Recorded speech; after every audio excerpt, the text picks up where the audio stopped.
प्रिय मित्रों, आज मैं आप सभी के सामने उस महान संदेश को प्रस्तुत करना चाहती हूँ जो भगवान श्री कृष्ण ने हमें जीवन के संघर्षों में अकेले रहना सीखने के लिए दिया है। श्री कृष्ण का जीवन और उनके उपदेश हमें बताते हैं कि कैसे आत्मनिर्भरता और आत्मविश्वास किसी भी परिस्थिति में हमें मजबूती प्रदान कर सकते हैं। महाभारत के युद्ध के समय अर्जुन ने जब युद्ध भूमि में अपने सगे संबंधियों और गुरुओं को देखकर अपना आत्मविश्वास खो दिया, तब श्री कृष्ण ने उन्हें गीता का उपदेश दिया। उन्होंने अर्जुन से कहा, हे पार्थ, तुम्हारा कर्म ही तुम्हारा धर्म है। अपने कर्तव्यों को निभाने के लिए तैयार रहो। इस संदेश में एक महत्वपूर्ण बात यह थी कि हमें अपने कर्तव्यों का पालन अकेले ही करना होता है। यह संसार माया है और यहाँ हर व्यक्ति अपने अपने कर्मों का फल भोगता है।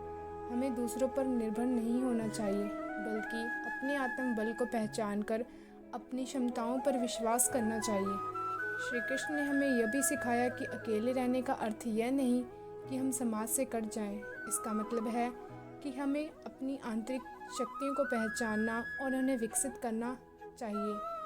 जब हम अपनी आत्मा से जुड़ते हैं तो हम अपने वास्तविक रूप को समझ पाते हैं और हमें किसी बाहरी सहारे की आवश्यकता नहीं होती। अकेले रहना सीखना एक महत्वपूर्ण जीवन कौशल है।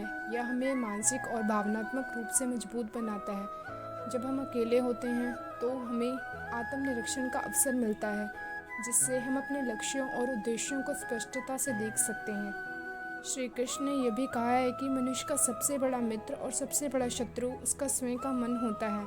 इसलिए हमें अपने मन को नियंत्रित करना चाहिए और उसे सकारात्मक दिशा में मोड़ना चाहिए।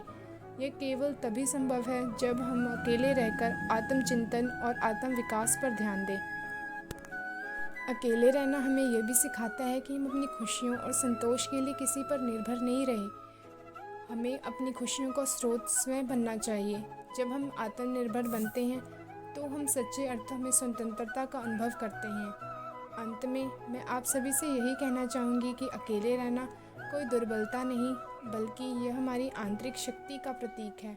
श्री कृष्ण की शिक्षाओं का पालन करते हुए हम अपने जीवन को सफल और सार्थक बना सकते हैं। अपने आत्मविश्वास को बनाए रखें, अपने कर्तव्यों का पालन करें और आत्मनिर्भर बने।